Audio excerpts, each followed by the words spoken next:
Bonjour et bienvenue sur j'aiscompris.com. Alors, dans cette vidéo, on va s'entraîner à étudier des fonctions trigonométriques, c'est-à-dire avec cosinus et sinus.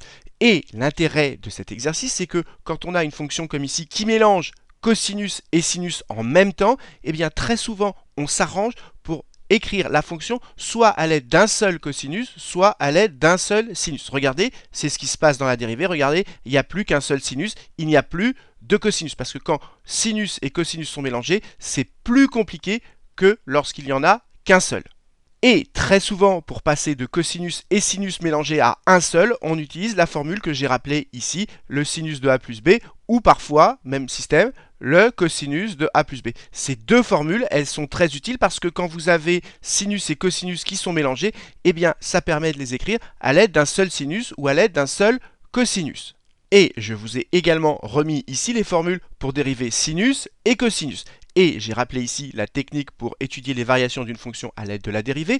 Avant de dériver, on commence par justifier que la fonction est dérivable sur l'intervalle indiqué. Ensuite, on calcule la dérivée et ensuite on utilise ses propriétés. Si la dérivée est positive sur un intervalle, alors la fonction est strictement croissante dessus. Et si la dérivée est strictement négative sur un intervalle, alors la fonction est strictement décroissante sur cet intervalle. Donc voilà, maintenant vous avez tous les éléments pour traiter cet exercice, donc appuyez sur pause, cherchez bien cet exercice et seulement après avoir bien cherché, regardez la suite de la vidéo. Donc allons-y, corrigeons cet exercice. On nous demande de montrer que cette fonction f est périodique de période de pi. Ça veut dire quoi qu'elle est périodique de période de pi? Ça veut dire que si x augmente de 2pi, on obtient le même résultat. Autrement dit, il faut montrer que f de x plus 2pi, et bien ceci, si on le calcule, on va retomber sur f de x. Et cette propriété qu'on va démontrer, il faut vérifier qu'elle est valable pour tout x réel. Donc je commence par écrire que pour tout x réel, je vais calculer f de x plus 2pi. Donc ça veut dire qu'à chaque fois que j'ai x, je remplace par x plus 2pi. Donc ça fait racine de 3 cos x plus 2pi moins sinus x plus 2pi. Mais les fonctions, vous le savez, cosinus et sinus, elles sont périodiques de période 2pi. Donc ça veut dire que cos x plus 2pi, c'est égal à cos x, et exactement pareil pour le sinus. Donc ici, le cosinus de x plus 2pi, c'est égal à cosinus x, et pareil pour le sinus, je mets le racine de 3 devant, et donc on retombe exactement sur f de x, et donc ça veut dire que cette fonction, quand on avance de 2pi, eh bien on retombe sur la même valeur, donc ça veut dire qu'elle est bien périodique de période 2pi, on dit parfois 2pi périodique. Et donc j'écris que donc la fonction est 2pi périodique. Et donc ça veut dire quoi? Ça veut dire que si on connaît la courbe de la fonction sur un intervalle de longueur 2pi, eh bien si la courbe par exemple c'est ceci, je dis n'importe quoi, eh bien ça va se répéter puisque quand on avance de 2pi, eh bien ça ne change pas la valeur, donc ça va se répéter et donc on aura exactement la même chose. Donc maintenant, au lieu d'étudier la fonction sur R, eh bien il suffit de l'étudier sur un intervalle de longueur de pi. Donc par exemple, souvent soit on prend l'intervalle 0 de pi, soit on prend très souvent l'intervalle de moins pi à pi. Mais ce qui est important, c'est de prendre un intervalle de longueur de pi. Et on voit qu'à la troisième question, on nous demande le tableau de variation sur l'intervalle 0 de pi. Donc on a envie plutôt de se placer sur un intervalle de ce type. Au passage, ici, j'aurais pu prendre l'intervalle 0 inclus, 2pi exclu. Parce que si je connais la valeur en 0, eh bien je connais la valeur en 2pi. Donc c'est pas la peine ici d'inclure 2pi. Mais comme ici il est inclus, eh bien ça ne change rien qu'on le prenne ou pas. Passons maintenant à la deuxième question. On nous demande de justifier que cette fonction f est dérivable sur R. Mais ici, regardez, elle est composée de quoi cette fonction f? De la fonction cosinus et de la fonction sinus. Or, ces deux fonctions, elles sont dérivables sur R. Et vous savez que quand on additionne deux fonctions dérivables sur R, ça reste dérivable sur R. Et ici, c'est la même chose qu'une addition parce qu'on pourrait mettre plus, moins, sinus x. Donc il suffit de faire une petite phrase pour justifier que f est dérivable sur R. On va tout simplement dire que f est la somme de deux fonctions dérivables sur R et donc elle est dérivable sur R. Donc c'est ce que j'ai écrit ici. Et maintenant on va pouvoir calculer la dérivée. Et il ne faut pas perdre de vue que le calcul de la dérivée, il est valable pour tout x réel. Et donc on commence par écrire que pour tout x réel et ensuite on va calculer la dérivée. Donc ici, je vous avais rappelé les formules pour dériver du cosinus et du sinus. Donc la dérivée de cosinus, c'est moins sinus.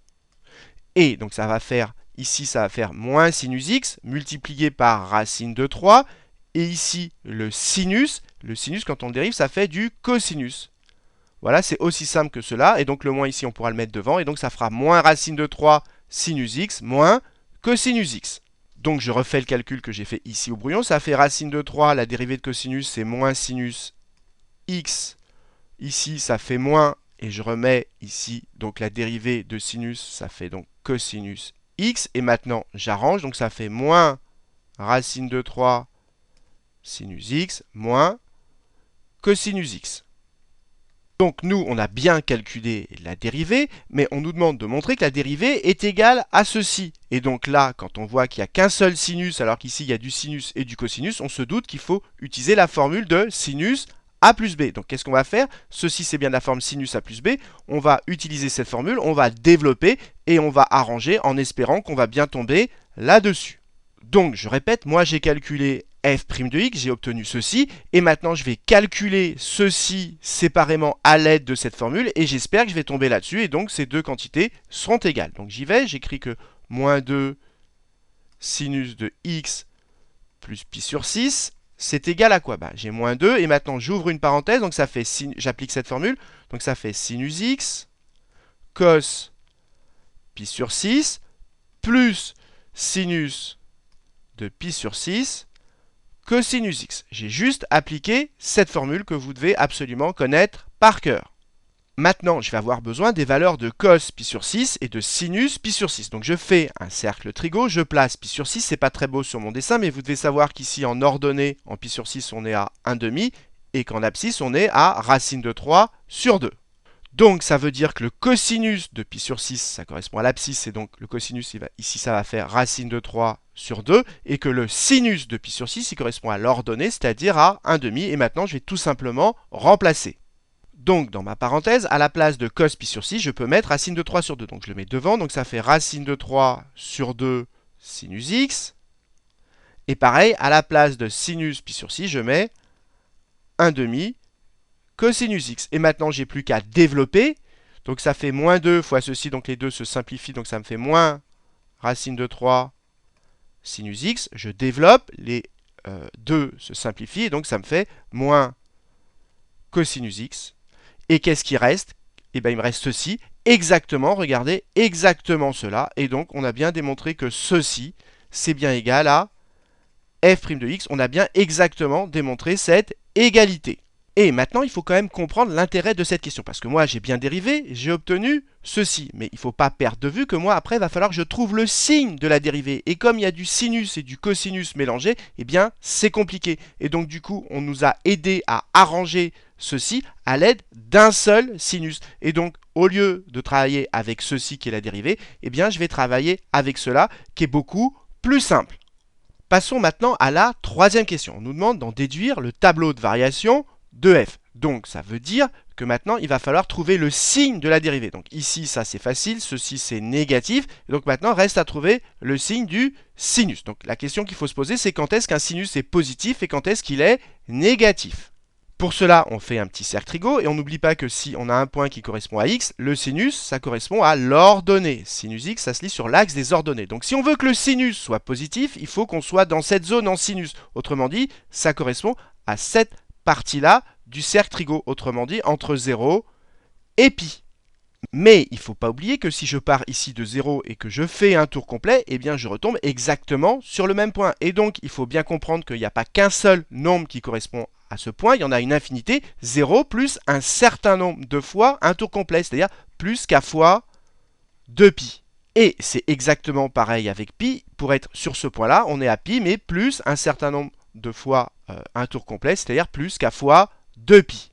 Et donc, quand est-ce qu'un sinus est positif? Eh bien, quand le nombre x ici, qui est à l'intérieur du sinus, se balade dans cette zone. Autrement dit, lorsque x est compris entre k fois 2pi et pi plus k fois 2pi. Donc ici, c'est pas x qu'on a, mais c'est sinus de tout ceci. Eh bien, quand est-ce que ce sera positif? Eh bien, quand x plus pi sur 6 sera compris entre k fois 2pi et pi plus k fois 2pi. Et maintenant, il n'y a plus qu'à l'écrire.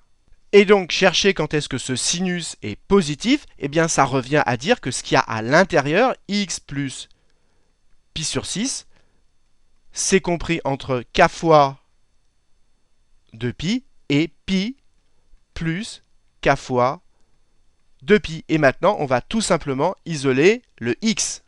Donc je vais enlever pi sur 6 partout. Donc ici, ça va me faire moins pi sur 6 plus k fois 2pi inférieur ou égal à x. Et ici, je vais avoir, je le fais au brouillon, pi moins pi sur 6. Mais pi, c'est 6 pi sur 6. Donc ça me fait pi, 6pi moins pi, ça me fait donc 5pi sur 6 plus k fois 2pi. Et ici, j'oublie pas de préciser que k ici, c'est un entier relatif puisque ça correspond à un certain nombre de fois un tour. Maintenant, ce qu'il faut comprendre, c'est que ici, j'ai trouvé les valeurs de x pour lesquelles le sinus est positif. Mais j'ai raisonné dans R. Et maintenant, il va falloir que je ne garde les solutions que j'ai trouvées ici, que j'ai trouvées dans R. Eh bien, il faut que je garde uniquement les solutions qui sont à l'intérieur de l'intervalle indiqué, c'est-à-dire entre 0 et 2pi. Donc, comment je vais faire? Eh bien, je vais représenter ces solutions sur le cercle Trigo. Et déjà, je vais avoir besoin de placer moins pi sur 6. Donc, vous savez que pi sur 6, on l'a expliqué tout à l'heure, ça correspond au point d'ordonnée 1,5. Donc, ce point-là, donc moins pi sur 6, je le fais approximativement, c'est ici. 5 pi sur 6, eh bien là, j'ai 6 pi sur 6. 5 pi sur 6, c'est 1 pi sur 6 de moins. Donc, ici, j'ai 5 pi sur 6. Et maintenant, qu'est-ce qu'on a démontré? Eh bien, quand x est compris entre moins pi sur 6 et 5 pi sur 6, pour le moment, je prends la valeur de k égale 0, eh bien, donc, le sinus sera positif. Donc, dans cette zone que je repasse en violet, eh bien, dans cette zone, le sinus sera, ce sinus-là, sera positif. Et maintenant, ce qu'il faut comprendre, c'est qu'est-ce que ça veut dire que plus k de pi? Ça veut dire que si je rajoute un tour complet et donc je reste dans cette zone, et donc le sinus reste positif. Donc ici, on a représenté toutes les solutions sur le cercle Trigo qui correspondent au sinus positif. Et donc à l'extérieur, on a donc le sinus qui est négatif. Et donc maintenant, je vais garder les solutions qu'entre 0 et 2pi. Donc 0, ça correspond à ce point-là, donc je vais augmenter. Donc regardez, je vais commencer à faire mon tableau de variation. Donc je vais avoir x compris entre 0 et 2pi. Donc je pars de 0 qui correspond à ce point-là et j'avance. Et donc dans toute cette zone, c'est-à-dire jusqu'à 5pi sur 6, eh bien ici, je parle pour le moment que du sinus, sinus de x plus pi sur 6. Eh bien, dans cette zone, on vient d'expliquer que le sinus sera positif. Maintenant, je continue à avancer et donc dans cette zone, eh bien, le sinus va être négatif. La question qu'il faut se poser, c'est quelle est la valeur que je vais mettre ici. C'est pas moins pi sur 6, parce que ici, moins pi sur 6, c'est avant 0. Donc ça veut dire que c'est moins pi sur 6 plus un tour complet, donc moins pi sur 6 plus 2pi, c'est-à-dire ici ça fait 12 pi sur 6 moins 1 pi sur 6, ça fait donc 11 pi sur 6. Donc ce point-là, il correspond bien à moins 1 pi sur 6, mais il correspond également à 11 pi sur 6, et c'est bien celui-ci qui est à l'intérieur de mon intervalle. Donc de 5 pi sur 6 à 11 pi sur 6, eh bien le sinus va être négatif. Et enfin, dans cette petite zone ici, on repasse dans la zone où le sinus est positif, donc entre 11 pi sur 6 et 2pi, puisque ici on est à 0, mais on est également à 2pi, eh bien le sinus redevient positif. Ici, il s'annule, et ici, il s'annule également. Donc, on a fait le plus dur. Ici, on a trouvé le signe du sinus, c'est-à-dire qu'on a trouvé le signe de cette partie-là. Et comme on multiplie par moins 2 pour avoir la dérivée, eh bien, ça va inverser les signes. Donc ici, ça va devenir négatif puisqu'on multiplie par moins 2. Ici, ça va être positif. Et ici, négatif. Et ça ne change pas les valeurs où ça s'annule. Donc sur cet intervalle, la fonction, comme la dérivée négative, la fonction est décroissante. Ici, croissante. Et ici, décroissante.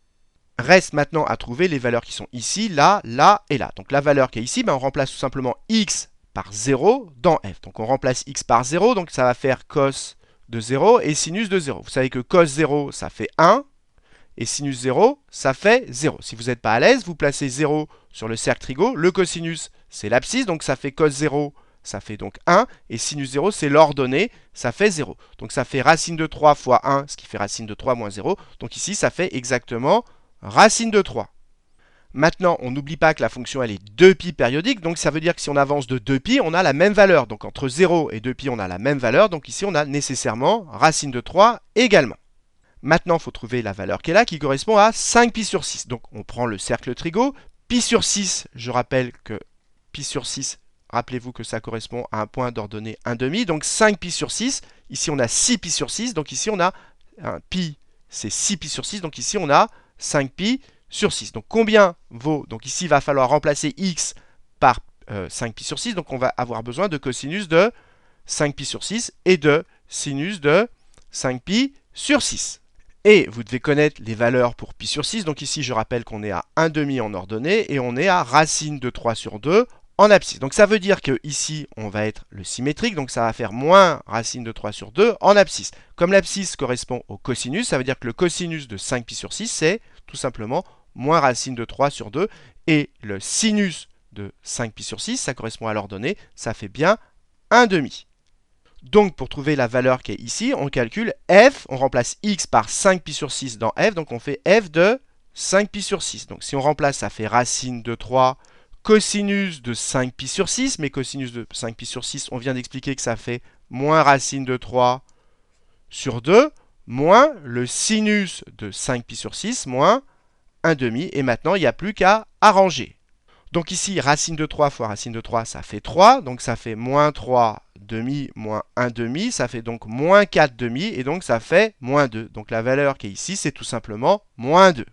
Maintenant, reste à trouver la valeur qui est là. Donc pareil, il va falloir remplacer x par 11pi sur 6 dans f. Et donc déjà, on va placer 11pi sur 6 sur le cercle trigo. Et on a vu que 11pi sur 6, eh bien, ça correspond à ce point-là, c'est-à-dire le symétrique de celui-là, puisque ici on est à 12pi sur 6, puisque c'est 2pi, donc ici on est à 1pi sur 6 de moins, donc ces deux points, ils sont symétriques. Et comme ici, je répète, on est à racine de 3 sur 2 en abscisse, et bien ici, pour ce point-là, on reste à racine de 3 sur 2 en abscisse. Par contre, au lieu d'être à 1,5 en ordonnée, comme ils sont symétriques par rapport aux abscisses, et bien ici, on sera à moins 1,5 en ordonnée. Et donc, ça voudra dire que le cosinus de 11pi sur 6, c'est l'abscisse de ce point-là, ça fait donc cette fois-ci racine de 3 sur 2. Et le sinus, c'est l'ordonnée de ce point-là, cette fois-ci, ça fera moins 1/2. Et donc, si on calcule f de 11pi sur 6, ça fait quoi? Ça fait racine de 3 cos de 11pi sur 6, c'est-à-dire racine de 3 sur 2, moins sinus de 11pi sur 6, moins 1/2. Faites bien attention, ça fait moins 1/2. Et maintenant, il n'y a plus qu'à arranger. Racine de 3 fois racine de 3, ça fait donc 3. Donc ici, on a 3/2, plus, cette fois-ci, ça fait plus 1/2. Donc ça fait 4/2, ce qui nous fait 2. Et donc la valeur qui est ici, c'est tout simplement 2. Donc voilà, cette vidéo est maintenant terminée. Alors cet exercice, il est intéressant parce qu'il permet de revoir énormément de notions sur les sinus et les cosinus. Et donc, si vous avez eu du mal à faire cet exercice, ce qui est tout à fait normal parce que ce n'est pas un exercice facile, eh bien c'est extrêmement important que vous le refassiez cette fois-ci seul, sans regarder la correction, pour être sûr de le maîtriser parfaitement. Et comme d'habitude, si vous avez apprécié cette vidéo, n'hésitez pas à la partager et à la liker.